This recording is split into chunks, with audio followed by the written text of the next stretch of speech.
पता है क्या करने वाले हैं? Right now what we are going to do, अब हम आपको ना चैप्टर्स उठाएंगे और उस चैप्टर के प्रीवियस ईयर जो 3 4 5 ईयर्स में लास्ट 5 6 7 में पूछे गए उन क्वेश्चंस को सीधा करेंगे ना। तो now we are going to discuss only questions. Okay, are you getting me? समझ में आ रही क्या मेरी बात? यस। ठीक है, कोई कोई थ्योरी नहीं पढ़ाएंगे क्योंकि बहुत आपने थ्योरी पढ़ रखा है, 2 साल से आप पढ़ते आ रहे हैं। नाउ वी आर, अच्छा कब पहला अटेम्प्ट कब है? मेरे जहन से निकल रहा है। When is your first day? 21st। 21 अप्रैल ना? हेलो, हाँ जी, 21 को है ना? यस। ठीक है, अब आप आज 5 हो गया, मतलब हार्डली हार्डली हमें 15 डेज बचा है। तो we don't have time for anything, बहुत बहुत एक्सेलरेटेड मोड में चलना है। तो आज मैंने जो है मॉडर्न फिजिक्स के जो 4 चैप्टर्स होते हैं वो चारों चैप्टर के ऊपर मैंने करीब 20 क्वेश्चन, 20 से 25 क्वेश्चन सेलेक्ट किए, रैंडमली अरेंज है। तो हम आपके सामने स्क्रीन पे क्वेश्चन दिखाएंगे, आप सॉल्व करेंगे, हम उसको डिस्कस करेंगे, बहुत जल्दी जल्दी करेंगे ना। तो तभी फिर उसके बाद कल की क्लास में मैं 3 4 चैप्टर का में भी इलेक्ट्रोस्टैटिक्स, कैपेसिटेंस, करंट, इलेक्ट्रिसिटी, इस तरह 3 4 चैप्टर का 15 20 क्वेश्चन हम सॉल्व करेंगे। ठीक है? यस। ठीक, अच्छा ये आपको इसके अलावा कोई और, मतलब ये तो हमने बैठ कर डिस्कस किया टीचर से, आपको क्या लगता है कि इसके अलावा कोई और बेटर चीज हो सकती है इस 15 20 दिन 1 महीने में करने के लिए? थ्योरी हो सकता पढ़ाने है से कोई फायदा नहीं है। क्वेश्चन ठीक है, क्योंकि क्वेश्चन से हमें हाँ जी, एक्सपीरियंस हो क्वेश्चंस करना, जाएगा। और फिर आपके पास टाइम कहाँ है मेरे भाई? और फिर 2 साल से कर क्या रहे थे? अच्छा, एक एक बहुत ही कड़वी बात है, शायद किसी स्टूडेंट को मेरी बुरी लग सकती है, कि जिन्होंने नहीं पढ़ा 2 साल, अब वो पढ़ के कुछ कर भी नहीं पाएंगे। हो सकता है आप बहुत ही, मतलब उतना अच्छा नहीं कर पाएंगे जितना नहीं करोगे, कुछ ना कुछ तो मिल ही जाएगा, लेकिन ऑनेस्टली स्पीकिंग उतना अच्छा वो नहीं कर पाएगा। मैं ये नहीं कह रहा हूँ कि इन स्टूडेंट्स में से कोई भी gender X Y Z student, तो जाहिर सी बात है, now the time is here to focus on the students who have done something, हम उनको उठाने की बात करेंगे, और उनके जरिए कोई और उड़ गया तो उड़ गया। ठीक है, तो चले आगे। यस। ठीक है, तो आप लोग जो है बहुत तैयार हो जाए, जैसे हम स्क्रीन पे क्वेश्चन दिखाते थे। तो मॉडर्न फिजिक्स के chapter, photoelectric effect, atoms, nuclei, semiconductor, amplifiers, transistors, जितने चैप्टर्स दिमाग में अपने फौरन फटाफट रिकॉल कर लीजिए, क्योंकि एग्जाम में तो बताया नहीं जाता, मैं तो चलिए आपको बता दे रहा हूँ। तो पेन कॉपी से तैयार रहिए, आपको सॉल्व करना और मुझे बताना। ठीक है, okay, I am going to share my screen with you. Okay, screen visible है क्या? Yes sir. ठीक है, तो देखिए चैप्टर नेम है मॉडर्न फिजिक्स, और हम क्या करेंगे, कंप्लीट यूनिट का रिवीजन करेंगे। इस मॉडर्न फिजिक्स में 5 यूनिट, चार चार चैप्टर्स आपने with previous year questions, PYQs of the JEE. ठीक है, चले आगे। तो देखिए आपका पहला क्वेश्चन है ये, आप मुझे इसका जल्दी से आंसर बताएं सॉल्व करके। ये तो एक थ्योरेटिकल क्वेश्चन है, आई थिंक 15 20 सेकंड लगना चाहिए इसको करने में। रिकॉल करिए और फौरन आंसर बताइए।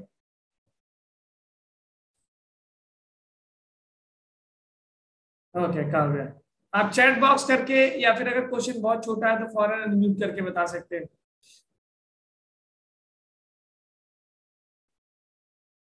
स्टॉपिंग पोटेंशियल कह रहा है जब फोटोइलेक्ट्रिक फील्ड में किन किन फैक्टर्स पे डिपेंड करता है, किन पे नहीं डिपेंड करता है, याद होना चाहिए। और कह रहा है कि इसमें किस पे डिपेंड करेगा, depends on. Okay, I am getting answers. Okay, very good very good, this is the correct option. कौन सा ऑप्शन हो गया भाई? फ्रीक्वेंसी हो गया ना? Very good, frequency. आपको अब थोड़ा सा स्टॉपिंग पोटेंशियल के ऊपर बात करते हैं। स्टॉपिंग पोटेंशियल जो होता है जब इलेक्ट्रॉन को रोकता है, रिवर्स पोटेंशियल लगा के फोटोइलेक्ट्रिक फील्ड में, पूरा पिक्चर आपके दिमाग में बन जाना चाहिए। तो वो किन किन फैक्टर्स पे डिपेंड नहीं करता है? It depends only on the frequency. Intensity पे डिपेंड नहीं करता। आपने भी पढ़ा होगा, मैंने भी पढ़ाया था कि इंटेंसिटी बढ़ाने से नंबर ऑफ फोटॉन्स बढ़ते हैं, एनर्जी ऑफ फोटोन नहीं बढ़ता। तो क्या kinetic energy of the photons, sorry electrons जो निकलने बढ़ता नहीं। तो फोटो इलेक्ट्रिक इफेक्ट में जो स्टॉपिंग पोटेंशियल होता है वो डिपेंड करता है किस पे? जो फोटोन आ रहा है उसकी एनर्जी पे, और एनर्जी होता है E equal to h mu. तो और जब आप इंटेंसिटी, फेस पे तो डिपेंड ही नहीं करता। एम्पलीट्यूड क्या बताता है? एनर्जी बताता है बेसिकली। ठीक है, एम्पलीट्यूड जस्ट टेल द, तो it depends on the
hello students, अभी एरी 1 A4 मुझे होस्ट बना दीजिए आप।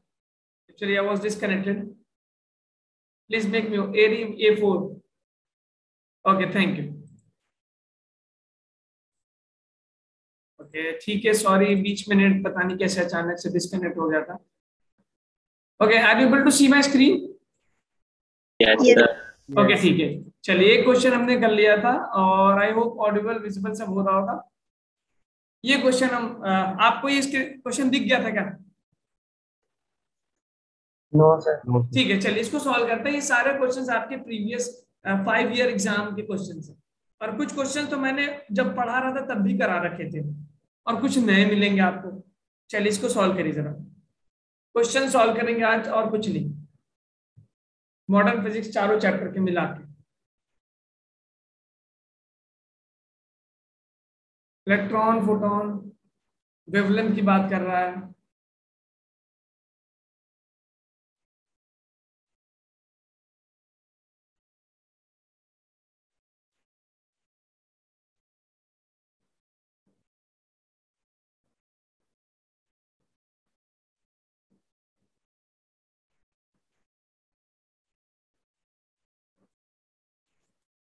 ओके, ऑफिशियल रतन।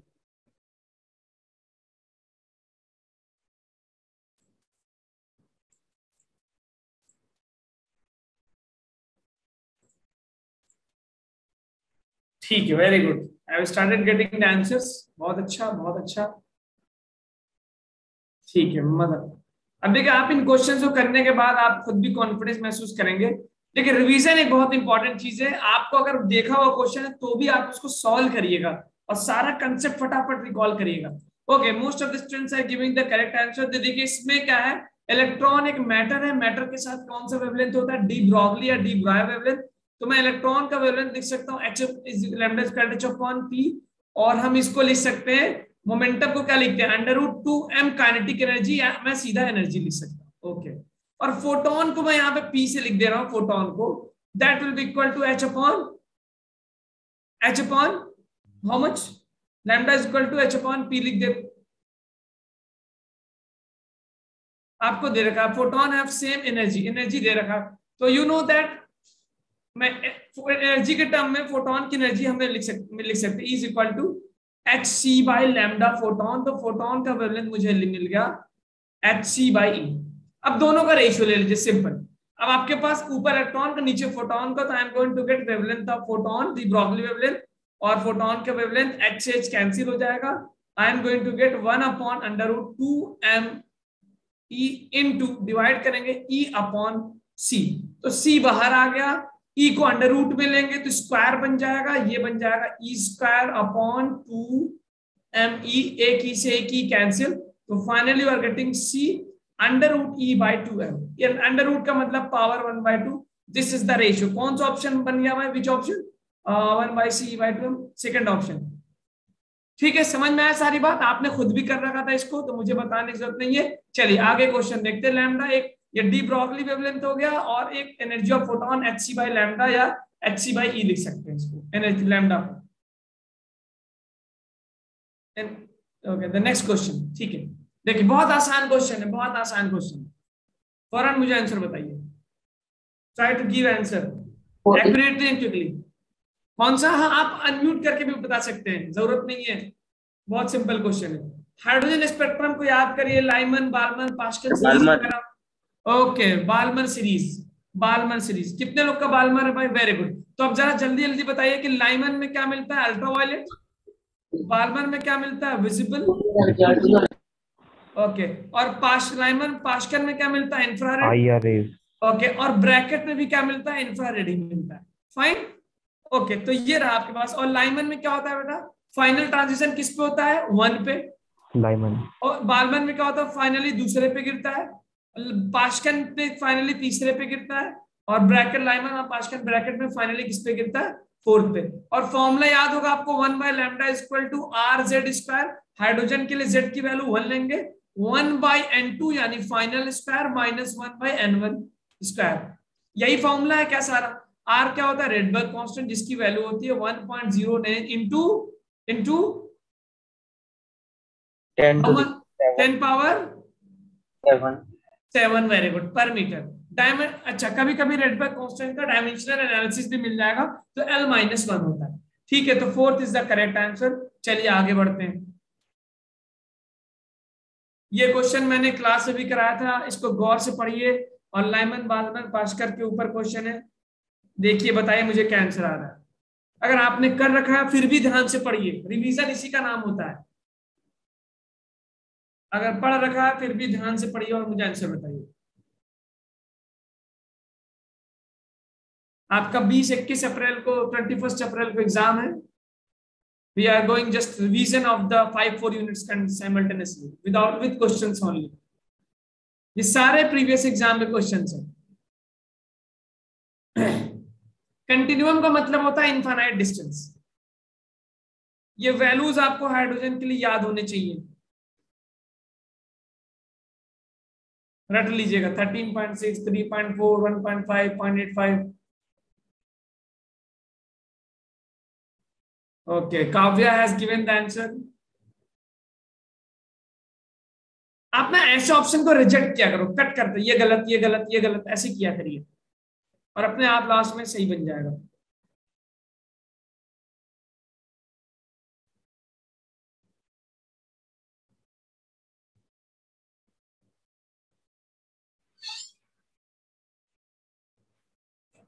ओके, लवप्रीत 2 दे रहे हैं और कौशिक का 2 आ रहा है, सेकंड ऑप्शन।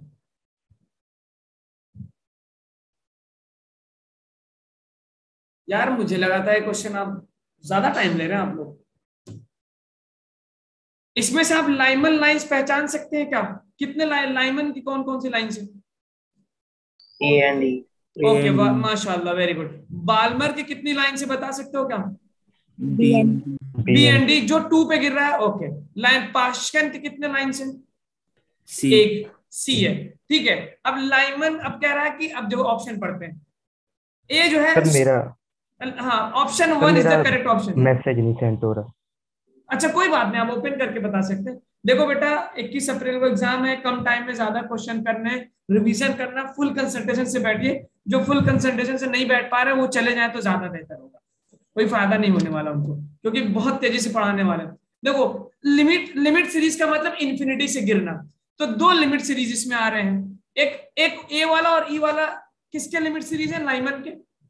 ओके, ठीक है, तो पहला ऑप्शन क्या, सीरीज लिमिट ऑफ लाइमन, सही हो गया। अब कह रहा है कि बी जो है, क्या है बी क्या है भाई? किसका हो गया? पास्कन का। पास्कन से कौन सा नंबर है? देखो, 3 से 2 आएगा पहला, 4 से 2 आएगा दूसरा, और 5 से 2 आएगा तीसरा, तो थर्ड मेंबर हो गया क्या? सही है। उसके बाद सी के बारे में देखो, सी कौन सा है? पास्चन है, तो 4 से 3 पे आएगा तो पहला मेंबर, और 5 से 3 पे आएगा तो दूसरा नंबर, तो सेकंड नंबर कह रहा है, second member of the Paschen. सही है क्या ये ऑप्शन है? सही है, यस।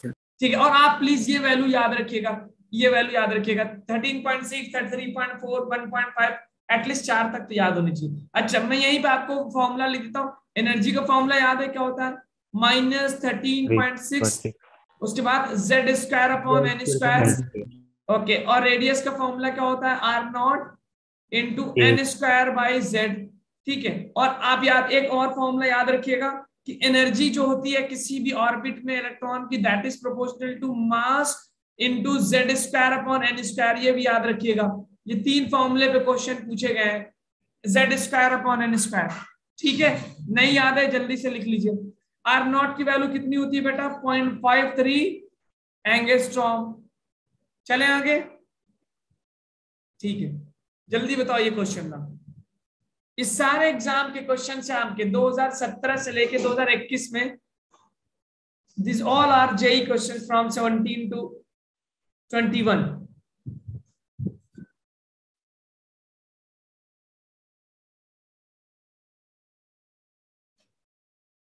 हो सकता है आपने क्वेश्चन पहले देखा भी होगा, फिर भी आपको क्वेश्चन सॉल्व करने हैं, ताकि आपका रिवीजन हो पाए। बेटा, एग्जाम में रिवीजन ही सबसे इंपॉर्टेंट चीज होती है। How fast you are able to recall the concept. पढ़ा हुआ तो सभी का रहता है।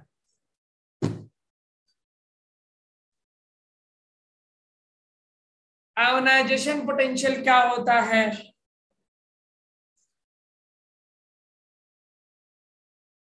ये बेसिकली पोटेंशियल एनर्जी होगी, क्योंकि इलेक्ट्रॉन वोल्ट में दिया है पोटेंशियल एनर्जी।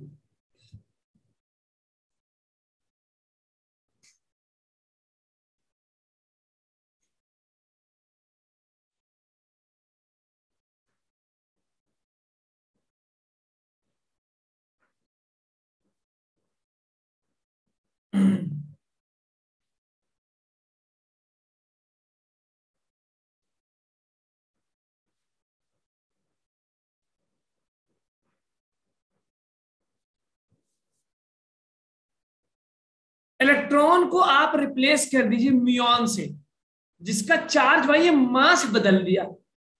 तो you know the formula of energy, energy का मास से क्या रिलेशन है?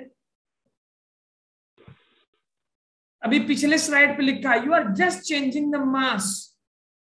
तो सिर्फ मास पे फोकस करिए, बाकी न्यूक्लियस सेम है, एवरीथिंग इज सेम। ओके, माशाल्लाह, I am getting answers and correct answers also. Okay, Mansi, Lovepreet, very good, Palak, very good, सही आंसर है, सही आंसर, ठीक। तो देखिए न्यूक्लियस सेम है, यानी Z क्या हो गया? सेम। और ऑर्बिट भी सेम है, ऑर्बिट भी सेम है, मतलब N भी क्या हो गया? सेम। आयोनाइजेशन पोटेंशियल का मतलब क्या होता है कि उसको उस ऑर्बिट से उठा के एनर्जी को, सॉरी इलेक्ट्रॉन को या जो भी पार्टिकल है उसको इंफिनिटी पे फेंक देना, that is known as ionisation energy. Binding energy का उल्टा होता है। बाइंडिंग एनर्जी क्या होता है? जब अंदर आता है तो एनर्जी रिलीज होती है। आयोनाइजेशन एनर्जी क्या होता है? फेंकने के लिए, इंफिनिटी पे जाने के लिए आपको देना पड़ता है। तो दिस इज द आंसर। तो एवरीथिंग इज सेम, Z भी सेम है, तो you know energy is proportional to what? M Z square upon N square. तो Z भी सेम है, नंबर ऑफ ऑर्बिट भी सेम है, what is the, it means can I say energy directly proportional to the mass. Fine. अब देखिए, आपको बताया कि फर्स्ट ऑर्बिट में अगर इलेक्ट्रॉन होता था तो कितना होता था ionisation energy? 13.6 electron volt. Yes sir. अगर बाइंडिंग की बात करेंगे तो माइनस हो जाएगा, बाइंडिंग उल्टा होता है। अब directly proportional to the mass है, क्योंकि Z और N, तो 207 टाइम मास करेंगे तो बाइंडिंग एनर्जी भी 207 टाइम्स हो जाएगी, तो पोटेंशियल भी 207 टाइम्स हो जाएगा। तो final answer will be 207 into 13.6 electron volt. Multiply करेंगे, कौन सा ऑप्शन बनेगा आप अंदाजा लगा सकते हैं देख के कि सेकंड ऑप्शन आएगा। याद रखिएगा, ये इंपॉर्टेंट फॉर्मूला है, ठीक है। अच्छा, अगर चार्ज को मान लो चेंज कर दे तो मैं एक और फॉर्मूला लिखने जा रहा हूं जो आप याद कर लीजिए कि E is directly proportional to M Z square N square into Q की पावर 4। अगर फॉर एग्जाम्पल क्वेश्चन में बोलता, मेरी बात सुन लीजिए, कि कोई एक ऐसा पार्टिकल लिया जिसका मास जो है मैंने 10 टाइम्स कर दिया, और चार्ज जो था इलेक्ट्रॉन का के फॉर एग्जाम्पल चार्ज जो है वो 2 टाइम्स कर दिया, तो आयनाइजेशन एनर्जी क्या आती? जल्दी बताओ मुझे आंसर। अगर ऐसा क्वेश्चन देता कि इलेक्ट्रॉन को एक ऐसा पार्टिकल डाल दिया जिसका मास 10 टाइम्स और चार्ज, ऐसा क्वेश्चन बन सकता है, ये याद रखिएगा। ये इसके प्रोपोर्शनलिटी इसलिए लगा रहा हूं क्योंकि कुछ कांस्टेंट आता है, स्क्वायर वगैरह आता है, जिसका काम नहीं है। टेल मी फास्टर, अगर मास को 10 टाइम्स कर देते, चार्ज को 2 टाइम कर देते, तो आयनाइजेशन एनर्जी क्या आती? 160 times. 160 times. Okay, others also जल्दी सभी लोग बताएं। Yes sir, 160 times. 160 आ रहा है क्या? मुझे नहीं Yes. पता भाई, मैं भी आपकी तरह देखूंगा। ओके, 2 ही लोग बोल रहे हैं भाई, क्या लोग का जय नहीं होने वाला था? तो 160 आ रहा है। 160 तो 4 8 16 10 160 सही ऑप्शन। कितने लोग को 160 आ रहा है? 160? अरे बोल दो ना। यस ओके, ठीक। तो देखिए बेसिकली यहाँ पे अगर ये फॉर्मूला देखें हम, is equal to E proportional to M mass Z square N square into charge की पावर 4। तो Z तो सेम है क्योंकि न्यूक्लियस सेम है, और ऑर्बिट भी क्या है? सेम, और पहला ऑर्बिट हो गया, तो डायरेक्टली प्रोपोर्शनल टू मास और चार्ज की पावर 4। तो चार्ज कितना है? 2 टाइम्स, तो कितना होगा? 2 दूना 4 दूना 8 दूना 16 60, और मास कितना है? 10 160 टाइम्स हो जाएगा। It means 160 into 13.6। यही आ रहा है क्या आंसर? यस। चलिए आगे बढ़ते हैं, बहुत टाइम दे दिया। ये वाला क्वेश्चन करिए। और एक बार बताएं, ये क्वेश्चन एकदम सेम 2017 या 18 में जेईई एडवांस में पूछा गया है। थोड़ा सा टिपिकल था जेईई एडवांस वाला, लेकिन ऐसे ही क्वेश्चन था। Now this is your JEE Mains problem 2021। पीछे के प्रॉब्लम्स भी थे, उसमें डेट नहीं डाल पाया था मैं। चलिए सॉल्व करिए बहुत ध्यान से।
ओके तो I am getting Anjana has given the answer.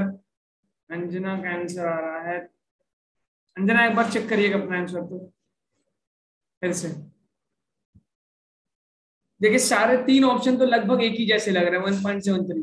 बहुत केयरफुली सॉल्व करना है, ये आपका जस्ट लास्ट ईयर का प्रॉब्लम है।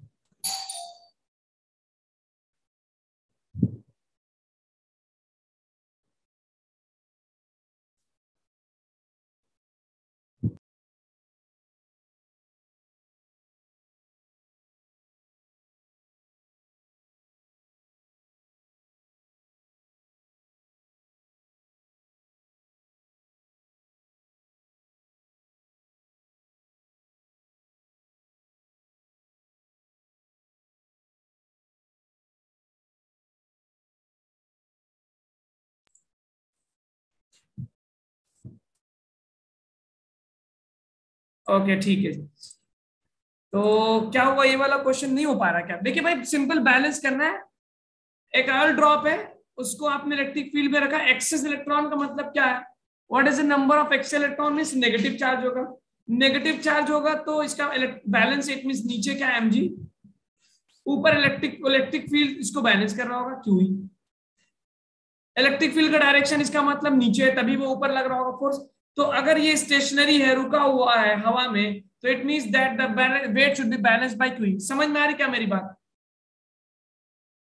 Q is equal to mg।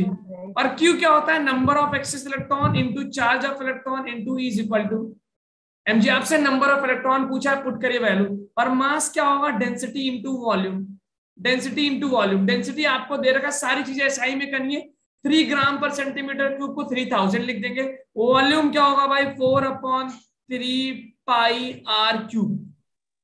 This is the answer. तो your number of electrons will be equal to mass into g upon E into electric field. Electric field की value दी है। अब देखिए बेटा, इसमें कंसेप्ट आसान है, कैलकुलेशन डिफिकल्ट है। कैलकुलेशन डिफिकल्ट है, गलत हो सकता है। तो नंबर m कितना हो गया? डेंसिटी 3000 इनटू वॉल्यूम कितना हो गया? 4/3 पाई। रेडियस का क्यूब, रेडियस कितना? 2 mm। 2 mm का मतलब एसआई में करेंगे 2 × 10⁻³ मीटर। क्यूब करिए जरा, 8 × 10⁻⁹ हो जाएगा क्या? बोलिए सही, बोलो ना भाई अभी। Okay fine. अब इसके बाद जी की वैल्यू आप ले लेते हैं 9.8 दिया, आप 10 ही लीजिए ताकि एक अंदाजा लग जाए। Just take it 10 only. Divide करिए इसको। चार्ज ऑफ इलेक्ट्रॉन ई कितना होता है? 1.6 × 10⁻⁹। और इलेक्ट्रिक फील्ड की वैल्यू दे रखा है 3.5 मल्टीप्लाई बाई 5। तो पहले सारे पावर, इस 3 को कैंसिल करिए, यहां से 1000 आ जाएगा। और यहां से इसको कैंसिल करेंगे, एक 0 आ जाएगा। तो यहाँ 10 से मल्टीप्लाई कर, देखिएगा ध्यान से मैं कैसे सॉल्व कर रहा हूँ। 8 1 जा 8 2 जा, फाइन। और यहां से मुझे मिला 2 1 जा 2 पाई। अलग करता हूं मैं, तो ऊपर मुझे बन रहा है 2 पाई इंटू पावर कितना हो गया 10 पावर 4, 10 पावर -9 और एक 10 बचा है, नीचे क्या है मेरे पास 3.5 है, इंटू 10 पावर -19 है और एक 10 पावर 5 है। पहले पावर पावर निकाल लो कितना हो रहा है, पावर पावर थोड़ा पावर पावर। सो पावर कितना हो गया जल्दी बताना जरा। तो 2 into 3.14 upon 3.5 multiply by 10 power 4, 5 ऊपर हो गया 5 -9, 19 ऊपर आएगा +19 और 5। सो ये मुझे मिल रहा है ये तो 0 10 पावर 10 मिल गया, 10 पावर 10 मिल गया। अब ये आंसर देखो, इसको सॉल्व नहीं करना होगा बेटा, आप लोग मैथ के स्टूडेंट है, सॉल्व नहीं करना है, एक रफ आइडिया लगाओ ये कितना मिलेगा तुमको। अगर मैं इसको सपोज मान लेता हूं कैंसिल कर दो तो 2 इंटू 10 पावर 8 है, लेकिन डिनोमिनेटर ज्यादा है तो 2 से थोड़ा कम हो जाएगा, तो कौन सा ऑप्शन बनेगा, बी ऑप्शन बनेगा। समझ में आई क्या, देखो कैसे मैंने सॉल्व किया।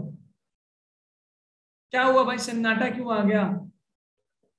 Yes sir. अब आप कैलकुलेटर लेके तो बैठने लगेंगे, बस अंदाजा लगाइए कि 10 पावर 10 तो मुझे मिल गया, अब 3.14 है, नीचे 3.5 है, तो आप डिवाइड करेंगे तो जाहिर सी बात है 2 से वैल्यू कम आएगी, 2 से वैल्यू कम सबसे कम हो 1.73।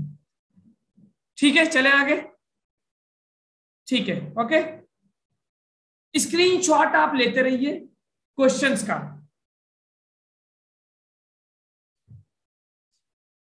चलिए अब आ गए हम, now we are to the nucleus chapter पे आ गए हम, न्यूक्लियस चैप्टर का रिवीजन हो रहा है।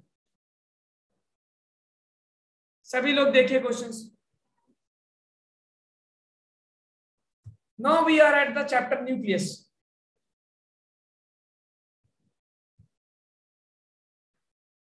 हाफ लाइफ वगैरह याद होना चाहिए, सारा फॉर्मूला फॉरम रिकॉल करिए।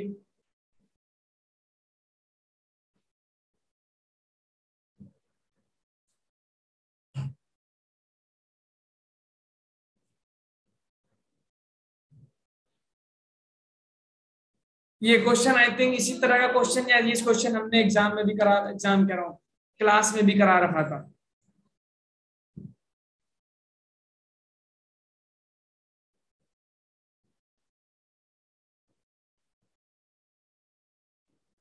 ये क्लासेस, ये सेशन उन्हीं स्टूडेंट्स के लिए ज्यादा फायदेमंद है जिन्होंने पढ़ा होगा, बाकी वरना तो बोर हो रहे होंगे, बकवास लग रहा होगा उनको।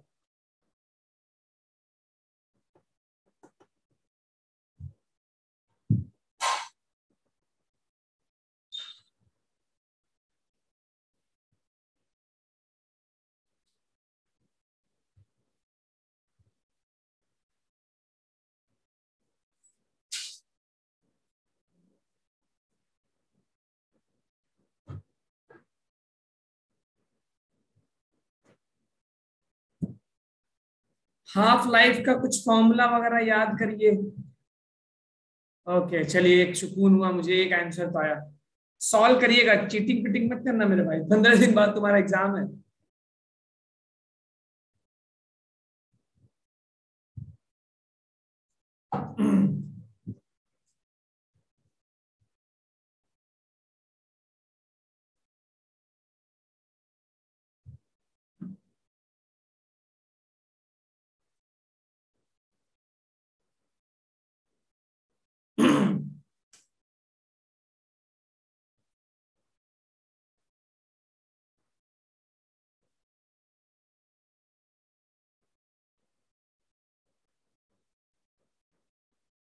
लवप्रीत आपने अपना आंसर चेक कर लिया, सही है? Yes sir. ओके ठीक है, very good. You have also given the correct option. देखिए आप जरा इस बात का एनालिसिस करिए कि 15-20 दिन बाद आपका एग्जाम है, आप इससे मोटिवेट भी हो सकते हैं और डिमोटिवेट भी हो सकते हैं। Okay one more correct answer. पढ़ने की जरूरत है बेटा,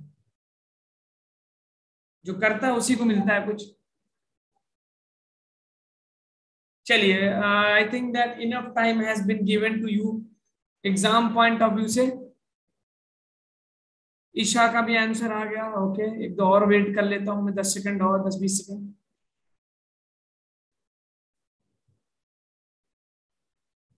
ओके गुड, ठीक है।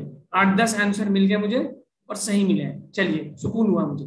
बिल्कुल सही, 1 is the correct option.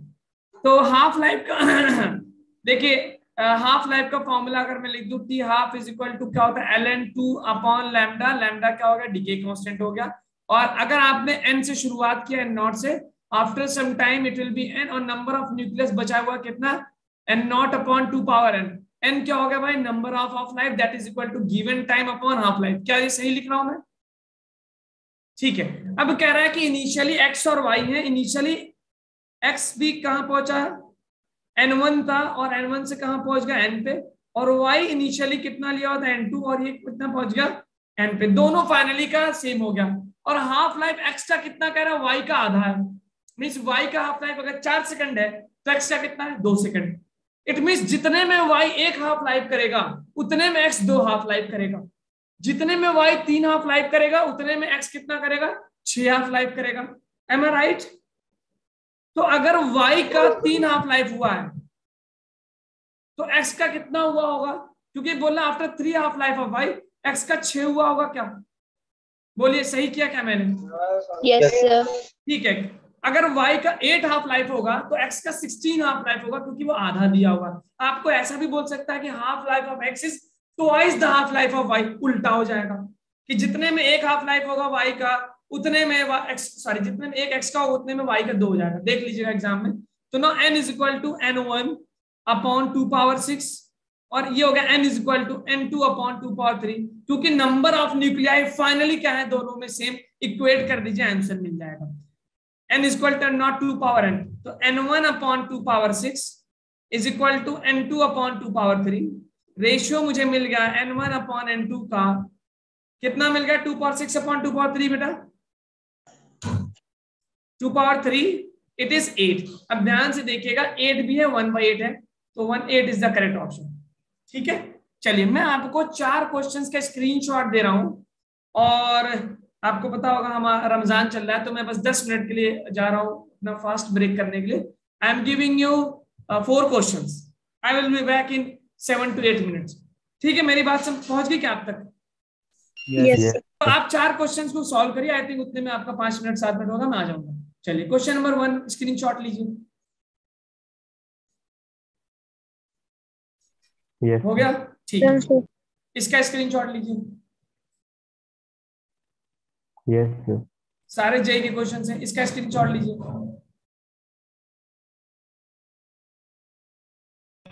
Yes, sir. ठीक है, और इसका स्क्रीनशॉट लीजिए। ये 4 क्वेश्चन न्यूक्लियस के, इसके बाद हम सेमीकंडक्टर स्टार्ट करेंगे।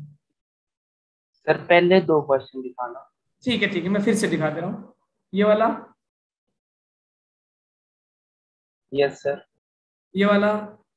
बेटा ये सारे आपके एग्जाम के क्वेश्चन से, हो सकता है आपकी नजरों से गुजरा होगा, यस लेकिन सर। फिर से करिए। आप पूरा आंसर याद होगा तो मत लगाना मेरे भाई, अपने साथ नुकसान करोगे। सॉल्व करना दोबारा, और पूरा कंसेप्ट रिकॉल करना जल्दी जल्दी।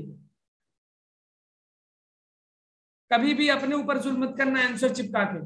Solve it again, recall the formula, सब कुछ दिमाग में वापस ले, कैसे मैंने किया था, क्या था क्या था। ओके ठीक है, तो मैं आपसे मिलता हूँ 5-7 मिनट बाद। Okay,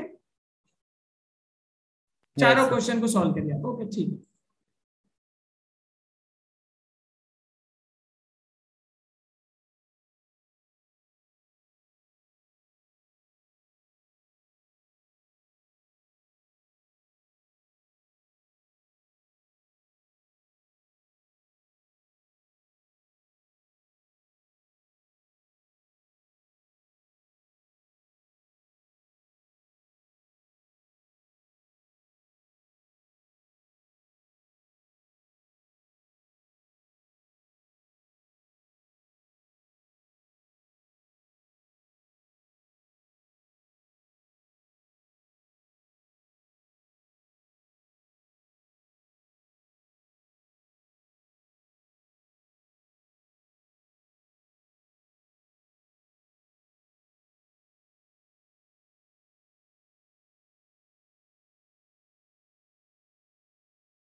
okay students, welcome back. Break के बाद आपका स्वागत है। आप लोग तो ब्रेक पे नहीं चले गए थे? हाँ जी, ओके ठीक है, चलिए। तो I am coming back after 8 minutes. 8 minute बाद में आ रहा हूँ। कौन कौन सा क्वेश्चन हो गया?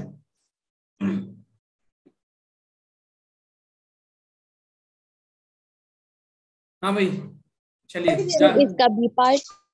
ठीक है। देखिए, मैं एक एक करके दिखा रहा हूँ, जिसका आपका आंसर आ गया होगा। देखिए 8 मिनट बहुत थे इन 4 क्वेश्चन को।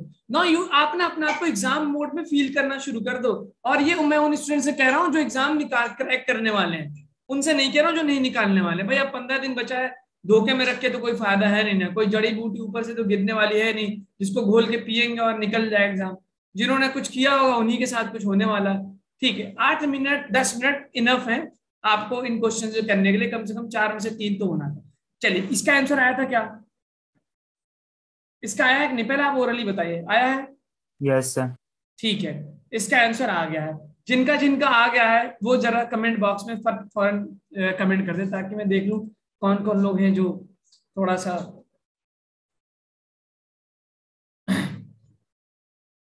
ओके। अक्षिता, हर्ष, पलक, अर्पणा, एरी, मानसी, अरे वाह, ग्रेट ग्रेट मानसी। चलिए ठीक है, 8-9 स्टूडेंट्स हैं। तो आपने इसमें देखे कह रहा है कि 33% डिके होने के लिए हाफ लाइफ दे रखा है 20 मिनट। तो 33% डिके होने का मतलब बचा कितना है भाई? 67%। और 67% डिके होने का मतलब बचा कितना है? 33%। उल्टा एक दूसरे का। तो you know the formula n is equal to n naught e की power minus lambda T.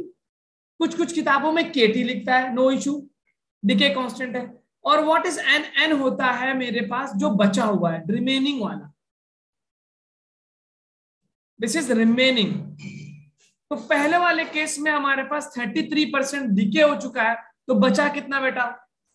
0.63 0.67 67 sorry 7 ई पावर माइनस लैम्डा T1 मान लेता हूं। फिर वही वाला एलिमेंट डिके हो गया 67%, तो बचा कितना? 33%, यानी 0.33 ई पावर माइनस लैम्डा T2।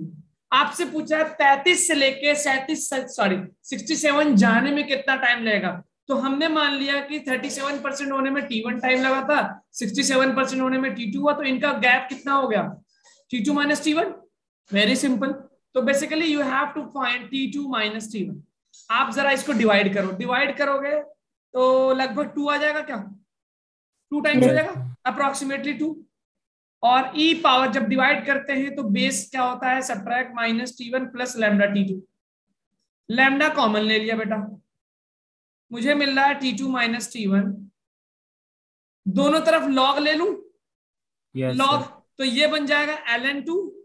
और ये आपको पता होगा अगर लॉग लेते हैं बेस अगर है तो ये क्या बन जाएगा? What is this? अगर फॉर एग्जांपल मैं ले रहा हूं ln means log base e और e power x।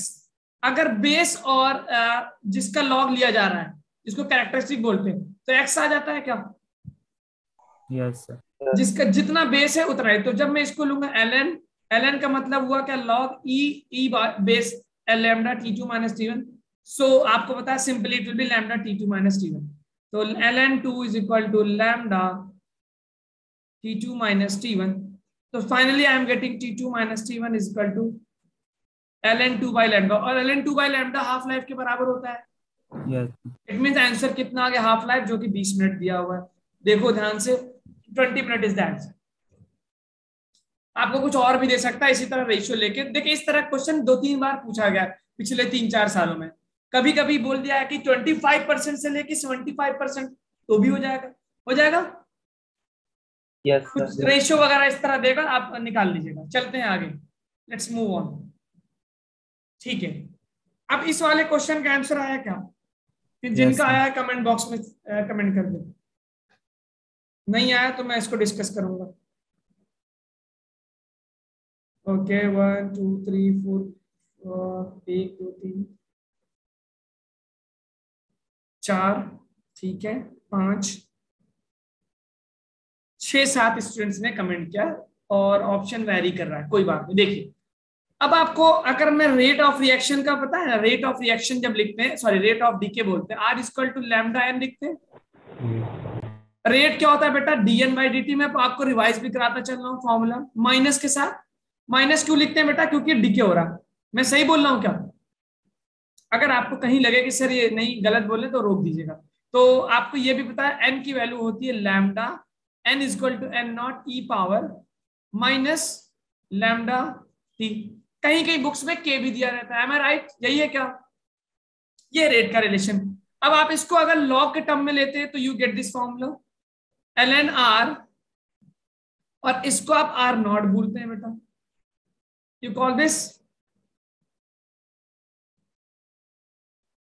n naught बोलते हैं बेसिकली। ln r, इसका लॉग लेंगे क्या होगा, that will be equal to that thing is known as r not.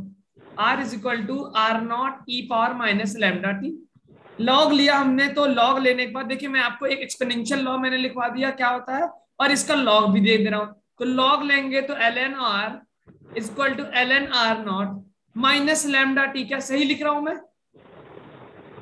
क्योंकि जब दो चीजें मल्टीप्लाई में होती हैं तो उनका लॉग जो प्लस में आता है, तो ये ln r not plus ln E power minus lambda T. और अभी पिछले से बेस सेम होगा, और बेस सेम है तो जो लॉग होगा वो माइनस लैम्डा टी आएगा। Is this right? इसका मतलब अगर ln ग्राफ बनाएंगे तो स्ट्रेट लाइन आएगा, और एक्सपोनेंशियल अगर मैं r वर्सेस t ग्राफ बनाता हूं तो ग्राफ एक्सपोनेंशियल आएगा बेटा, ध्यान देना। और अगर ln ग्राफ बनाता हूं तो स्ट्रेट लाइन आएगा, ध्यान दीजिएगा। तो नो इट मींस मुझे एक चीज दिख रहा है कि जो स्लोप है इसका, slope is equal to lambda है क्या? Yes sir. और लैम्डा क्या होता है बेटा, ln 2 अपॉन t1 बाई 2। तो मुझे एक चीज दिख गया यहां से कि जो स्लोप है वो inversely proportional to half life है, inversely proportional to the half life. Half life का रेशियो पूछा गया। तो अब बताओ पहला हाफ लाइफ, पहला स्लोप क्या होगा? स्लोप ए का 6/10 आ रहा है क्या? Yes sir. तो इसका हो गया 6/10, जिसको मैं लिख सकता हूँ 3/5। बी का कितना आ रहा है स्लोप? 6/5 आ रहा है क्या? यस। और सी का आ रहा है 2/5। अब हाफ लाइफ का रेशियो लेना है। हाफ लाइफ का रेशियो स्लोप के इनवर्स के बराबर होगा। तो मैं लिख देता हूं T12A is to half life B is to half life C। ये रेशियो जो है स्लोप के इनवर्स होगा। तो 1 अपॉन स्लोप लिख सकता हूं क्या? बोलो 1 upon slope, 1 by slope A is to 1 by slope B is to 1 by slope C। क्योंकि प्रोपोर्शनल ln2 तो तीनों में कॉमन होगा। ln2 लिखूं कि कैंसिल ना लिखूं? भाई रेशियो लोगे तो तीनों में कॉमन होगा ना, डिवाइड हो जाएगा। अब स्लोप ए कितना है 3/5, तो ये आ गया 5/3। स्लोप बी कितना है 6/5, तो ये हो गया 5/6। स्लोप सी कितना है 2/5, तो उसका रेशियो हो गया 5/2। 5 से 5 कैंसिल, 6 को 6 से मल्टीप्लाई कर दो, 6 से डिनोमिनेटर में 6 दिख रहा है तो 6 से मल्टीप्लाई करोगे तो ये हो जाएगा 2 1 3, 2 1 3 आ रहा है। कौन सा ऑप्शन बन गया? Third option. देखो जरा सब चीजें रिकॉल करो, ये बहुत इंपॉर्टेंट स्लाइड है। रेट का formula n equal to n naught e power minus lambda t. Rate of decay dn by dt होता है, that is equal to r naught. Log graph लेंगे तो ये होता है स्लोप जो होता है वो लैम्डा के बराबर होता है माइनस स्लोप, और lambda ln 2 upon t half life होता है। टाइम का रेशियो पूछ रहा है तो स्लोप के इनवर्स का रेशियो निकाल दीजिए। समझ में आया क्या बेटा? Yes sir. ठीक है, बहुत ही कंसेप्चुअल क्वेश्चन था। हो सकता है आपको रिपीट कर दे प्रॉब्लम में। चलिए अगला क्वेश्चन देखते हैं। इसका आंसर है बाइंडिंग एनर्जी पे क्वेश्चन पूछा है, और ये नीट में भी पूछा गया था इसी साल 2021 में। नीट में भी पूछा था और 2022 में आपका उसमें भी पूछा है, जेई में। ये वाला आंसर आप अपना कमेंट बॉक्स में बताएं ताकि मुझे अंदाजा हो जाए कितने लोगों का आ रहा है। ओके, कौशिक ने बोल दिया। ओके, कौशिक गुलेरिया, एरी का आ रहा है। नहीं आया तो कोई बात नहीं है, अभी डिस्कस कर लेंगे। मानसी, ओके, ईशा। देखिए इसमें वैल्यूज बहुत क्लोज हैं, बिल्कुल जरा सा मल्टीप्लीकेशन गड़बड़ाया, गए काम से आप। और you have to be very accurate because they all are very close. तो बाइंडिंग एनर्जी आपको पता होगा, वो यू नो बाइंडिंग एनर्जी क्या होता है, mass defect into delta c square m delta m c square Einstein. और मास डिफेक्ट क्या होता है बेटा, total mass of the reactant minus total mass of the product. ठीक है, मैं सही बोल रहा हूं? यस टोटल मास रिएक्टेंट का माइनस टोटल मास प्रोडक्ट का। तो किसी भी प्रोसेस में रिएक्टेंट का मास ज्यादा होगा, प्रोडक्ट का मास थोड़ा सा कम होगा, वही थोड़ा सा मास बनता है आपका एनर्जी में कन्वर्ट होता है। अब total mass of the reactant कह रहा है कि अब ये जो आपके पास है टिन, टिन में टोटल रिएक्टेंट मतलब न्यूक्लियस के जो कंपोनेंट्स है वो पहले बिखरे हुए थे। रिएक्टेंट मतलब प्रोटॉन अलग था, न्यूट्रॉन अलग था। तो पहले कितना इसमें प्रोटॉन है, 50 प्रोटॉन है। न्यूट्रॉन कितना होगा भाई, 120 में से 50 का 70। तो अगर मैं मास ऑफ रिएक्टेंट बोल दूं, रिएक्टेंट मतलब कंबाइन होने से पहले, तो 50 प्रोटॉन है इंटू मास ऑफ प्रोटॉन 0078 और मास ऑफ न्यूट्रॉन है, कितने न्यूट्रॉन है, 120 में से 50 का 70। 70 इंटू मास ऑफ न्यूट्रॉन आ गया 1.0086। इन दोनों को जोड़ देंगे, सॉरी ये रहा आपके पास मास ऑफ प्रोटॉन, प्रोटॉन का मास है, ये मिल जाएगा मास ऑफ रिएक्टेंट। और मास ऑफ प्रोडक्ट यानी जब न्यूक्लियस बन गया तो कितना मास दे रखा है, मास ऑफ प्रोडक्ट जिसको बोल रहा हूं ये दे रखा है 119.902। ओके, इनको मल्टीप्लाई करने के बाद कितना आ रहा है बेटा, जिन्होंने किया जल्दी बताएं, हाउ मच, कितना आ रहा है mass of reactant mass of product करने के बाद? कुछ निकाला होगा ना आपने, बोलो ना भाई यार। अभी तुम सॉल्व किए होगे ना कि छाप दिया कैलकुलेटर से? यार 50 पॉइंट, देखिए यार आप लोग ऐसा करते हैं ना तो बहुत अजीब सा लगता है। सर दोनों का है। हाँ तो इसको जोड़ने तो के बाद आपने आंसर बताया, तो मतलब जिन्होंने Yes, आंसर sir. बताया मैं उनसे पूछ रहा हूँ क्या निकाला, फाइनल वैल्यू आई होगी कुछ 120.9 120.9 या क्योंकि ये Yes, बहुत sir. एक्यूरेट एक और होना 9 चाहिए। ठीक, एक और 9, चलो मैं चेक करता हूँ। एग्जाम में कैलकुलेटर नहीं अलाउड होगा, मैथ्स के स्टूडेंट को आना चाहिए। आई एम गेटिंग 70.602, दोनों को जोड़ू जरा तो 50.39। ओके ठीक है, 120.99 म्यू एटॉमिक मास यूनिट। और ये कितना, 119, माइनस करो जरा,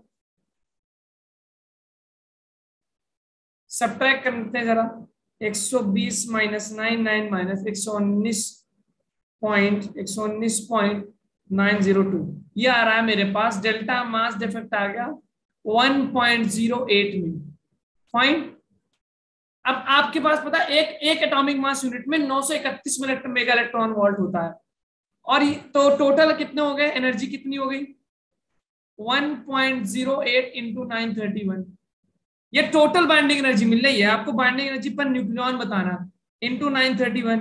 मेरे पास आ गया ये 1005.5 मेगा इलेक्ट्रॉन वोल्ट टोटल आ गया। अब पर न्यूक्लियॉन की बात कर रहा है तो नंबर ऑफ न्यूक्लियॉन्स कितने, 120। इसको 120 से डिवाइड करेंगे बेटा, देखिए इसमें बहुत सब्र और पेशेंस से आपको डिवाइड मल्टीप्लाई करना है।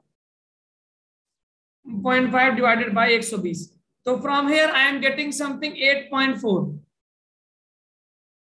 8.4 इलेक्ट्रॉन वोल्ट आ रहा है। It means the nearest option close to it D वाला ऑप्शन होगा। देखिए कुछ स्टूडेंट्स ने सी ऑप्शन दिया था, तो मुझे उम्मीद है कि उन्होंने सही किया होगा। तो बेटा ऐसा क्वेश्चन आएगा तो नंबर ऑफ डेसिमल्स थोड़ा बढ़ा लीजिएगा और स्मूथली स्लोली करिएगा,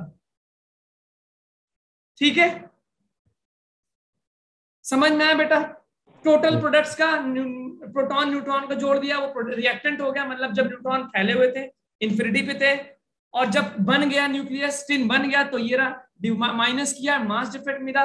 वो mass defect mc square Einstein के फॉर्मूले से एनर्जी बना 1 एटॉमिक 1 म्यू में 931 मेगा इलेक्ट्रॉन वोल्ट। पर न्यूक्लियॉन पूछा, नीट में भी यही क्वेश्चन पूछा गया इस बार, बाइंडिंग एनर्जी पर न्यूक्लियॉन, तो 120 से डिवाइड कर दीजिएगा, टोटल मत बता दीजिएगा, हो सकता है आपको टोटल भी एक ऑप्शन में दे दें। Be careful. 8.5। चलिए इसका आंसर आया क्या बेटा? Yes sir. ओके चलिए जल्दी कमेंट बॉक्स में आप मुझे कमेंट करके बताएं।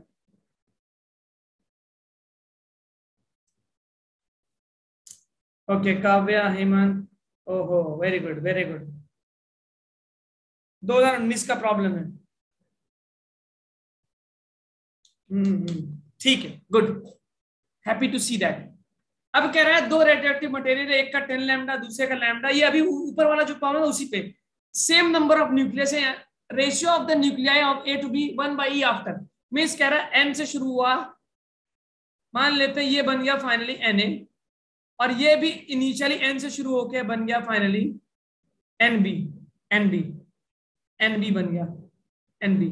और आपको क्वेश्चन में कह रहा है कि कब Na/Nb जो है 1/e टाइम्स होगा, and you know n equal to n naught e power minus lambda t, याद है कि नहीं?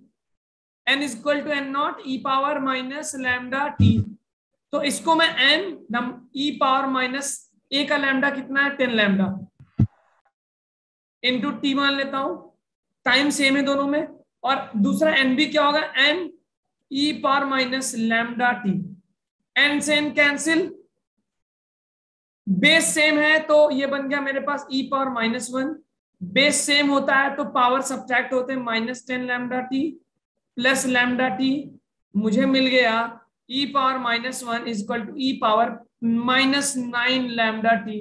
दोनों का पावर कंपेयर करेंगे तो -1 equal to 9 lambda T, time मिल गया मुझे 1/9 लैम्डा। मजा आया का ये क्वेश्चन? कैसा था?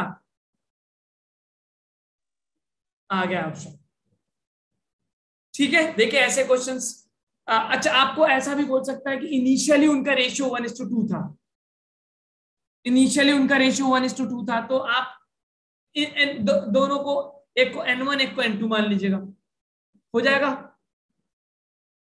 Yes sir. ठीक है, आगे बढ़े, सेमीकंडक्टर पे आए। Yes sir. ठीक है, चलिए कुछ क्वेश्चन सेमीकंडक्टर के देखते हैं। चलिए, सेमीकंडक्टर हमने आपको पढ़ाया था, forward bias, reverse bias, Zener diode, सब कुछ पढ़ाया था, क्वेश्चन भी कराए थे, सॉल्व करिए। ये सारे क्वेश्चन पिछले 4-5 साल के हैं, 2017-18 से लेकर 21 तक।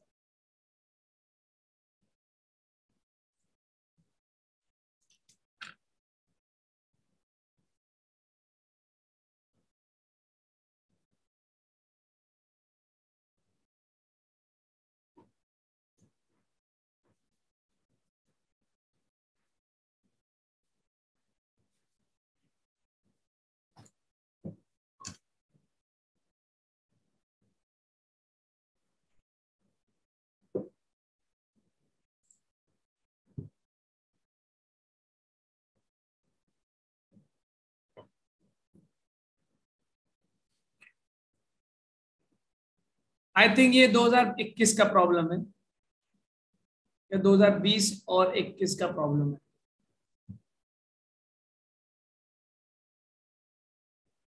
आइडियल डायोड्स हैं, आइडियल डायोड का मतलब होता है जिसका बैरियर पोटेंशियल 0 हो, लिख दे रहा हूं मैं।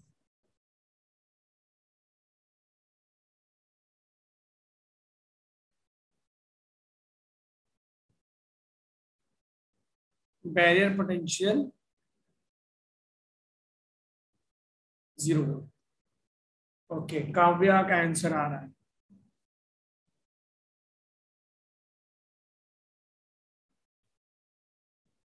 ओके, अंजना भी दे दिया आंसर। ओके ठीक है, इसमें कौन सा फॉरवर्ड बायस है कौन सा रिवर्स है? दोनों पैरेलल में सेम पोटेंशियल अप्लाई होगा, सीरीज में तो है नहीं। कौन सा फॉरवर्ड कौन सा रिवर्स हो गया बेटा? ऊपर वाला फॉरवर्ड। हाँ देखिए, पी ओके, ओ पी हो गया, एन हो गया।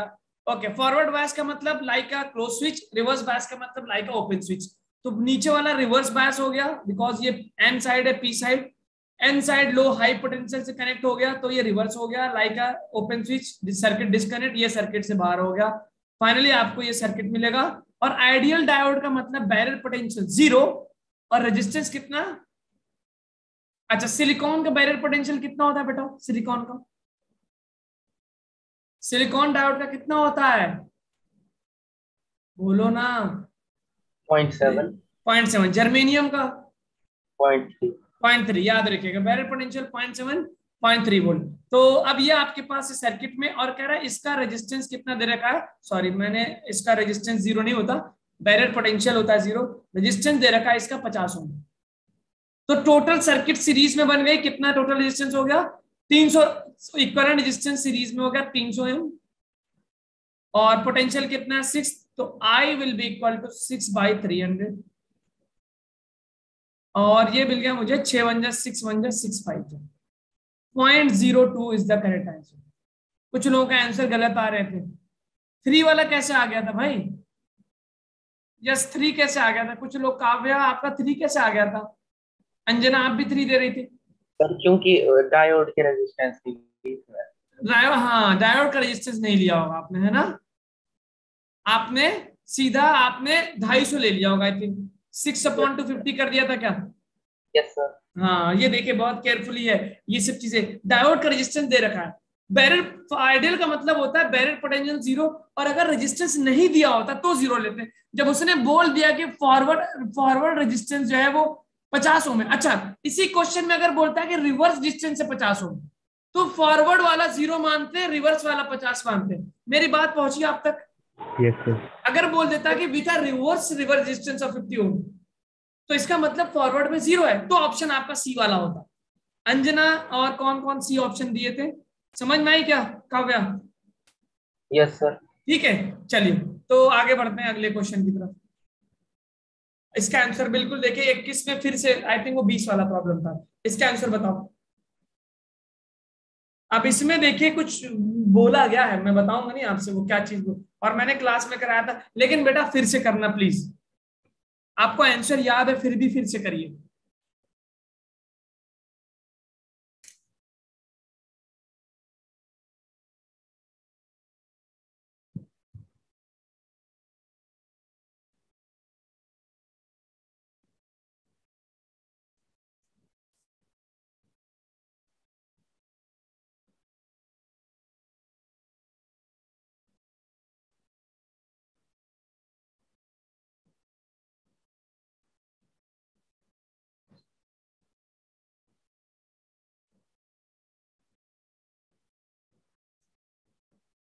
पांच volt battery, 2 diodes, section Y, D1, D2, silicon diodes are there.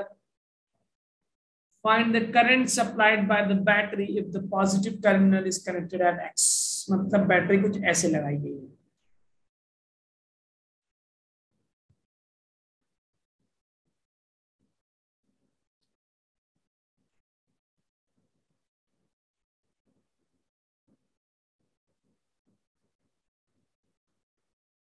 Okay इसमें कौन सा फॉरवर्ड है कौन सा रिवर्स है बेटा? Which one is forward which one is reverse? Sir ऊपर वाला। देखो D1 फॉरवर्ड है, D2 क्या होगा रिवर्स हो गया। अच्छा अब इसको क्या आप आइडियल डायोड मान सकते हैं? नहीं, क्योंकि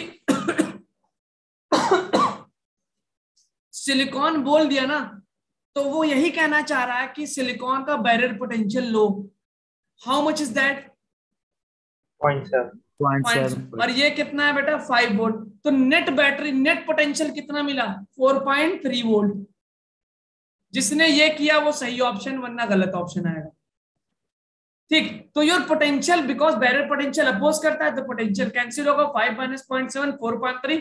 तो करंट आ गया आपके पास टोटल ये तो सर्किट से हट चुका है अपॉन 10, हाउ मच 0.43 एम्पियर सही ऑप्शन है। अच्छा जिसने ये इग्नोर किया तो वो, अच्छा सिलिकॉन का डायोड का बोला नहीं है उसने। याद रखिए जब भी सिलिकॉन डायोड बोल देगा you have to consider its potential. तो 5/10 करेंगे which is going to give me 0.5 ampere, ये गलत है। यस। समझ में क्या? ये गलत है, बी केयरफुल। पिछले वाले में बोल दिया था आइडियल डायोड, है ना, इसमें बोला नहीं है। और नॉर्मल सिलिकॉन बोल रखा है, it means it is going to be give you a potential barrier. ठीक है, I am moving to the next question. I think this is a question asked in 19.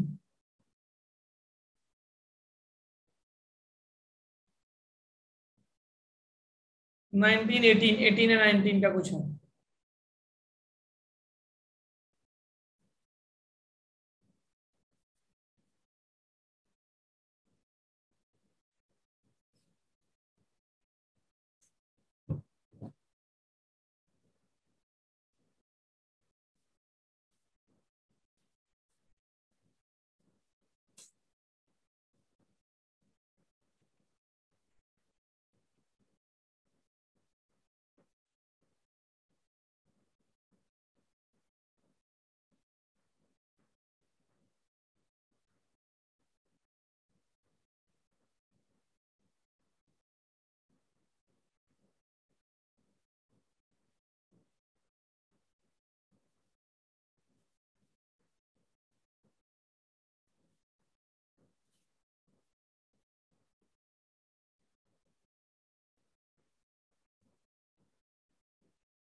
Okay okay okay,